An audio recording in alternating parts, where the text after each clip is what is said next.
Olá pessoal do Cabine Secreta, estamos aqui com Robert Eggers, diretor do Farol, para fazer algumas entrevistas com ele. Hi Robert, thanks so much for talking to us. Of course.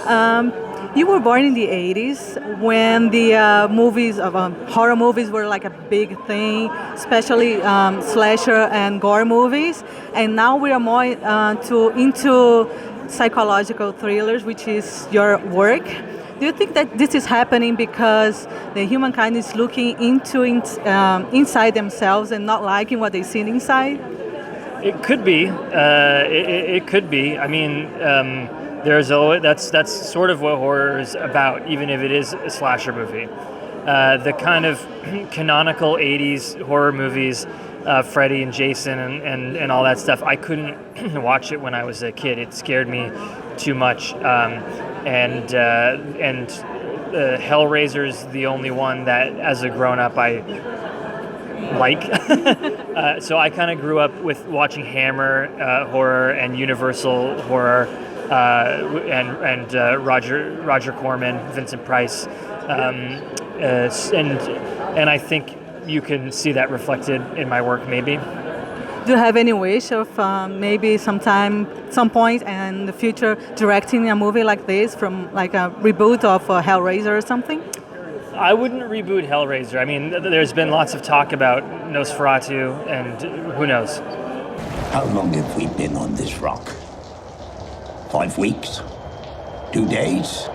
Help me to recollect.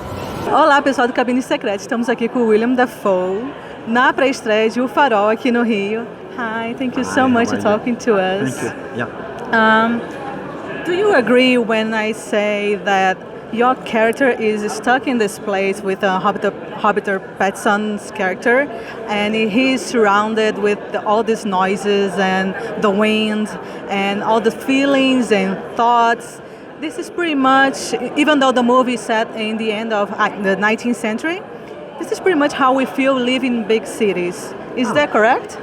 Well, I don't know about that, but certainly the movie is about isolation and people being trapped, two people being trapped with a very uncertain future, because without giving away too much, the story is very simple. It's two lighthouse keepers that go to take care of a lighthouse. They're supposed to get relieved. They're supposed to finish their period of work after 4 weeks, but they don't get picked up. The weather turns very bad for reasons that I won't tell you.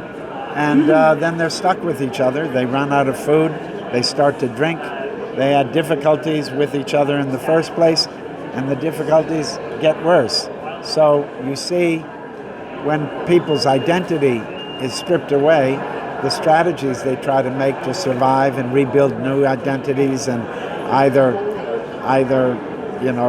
dominate the other person or submit to the other person. So it's a very complex relationship, because these two, when they're left together, really try all different kinds of relationships to survive. So it's complex. So when people see this movie, I think they're going to see, for different people, they're going to see different things. The relationship between a father and son, a boss and an employee, a believer and a non-believer, an old man and a young man. It's very interesting that such a simple story can have so many resonances. Parceria de longo tempo.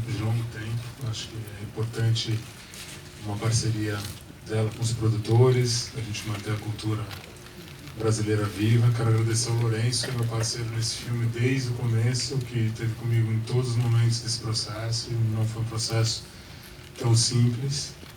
I'm not talking in English, but I will explain you too.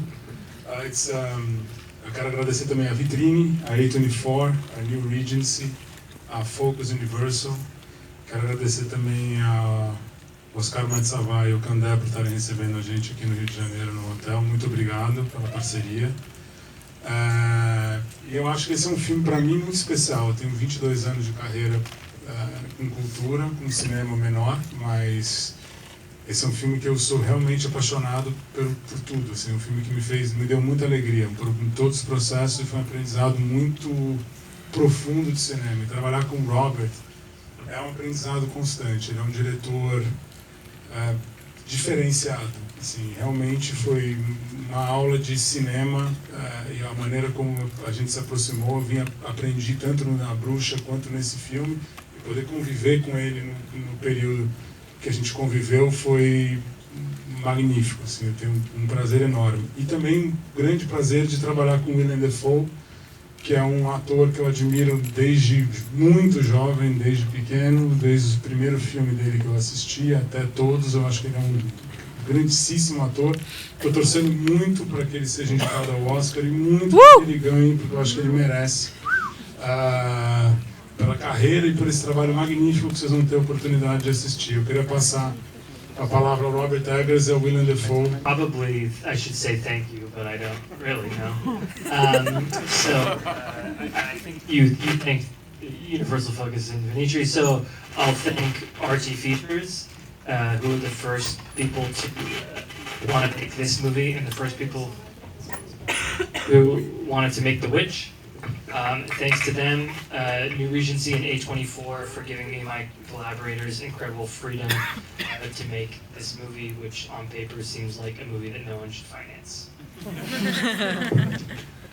I talk enough in the movie, so I won't say much now. Just enjoy it, and we'll see you at the Q&A. Okay? I'm Robert Eggers, the co-writer and director of The Lighthouse. It hits theaters in Brazil January 2nd, and I invite you to come and see it. I'm Willem Dafoe, and I'm here in Rio, and we're showing The Lighthouse, which I think is going to open here in January. It's a beautiful movie. Go see it. I think you'll find it interesting. Okay? Thank you so much. So much for talking What is to your us. name? Janda. Janda. This is an indigenous name in Brazil. Yeah, my wife has a name very close to that. She's Is it? Italian now. She's Janda. Oh, there you go. Janda. And I Yeah. heard it because sometimes when people make her mispronounce her names, they come up with Janda. Really? Yeah. Wow, that's interesting. Yeah. Well, do you agree to talk to us? Sure. Yeah. Thank you.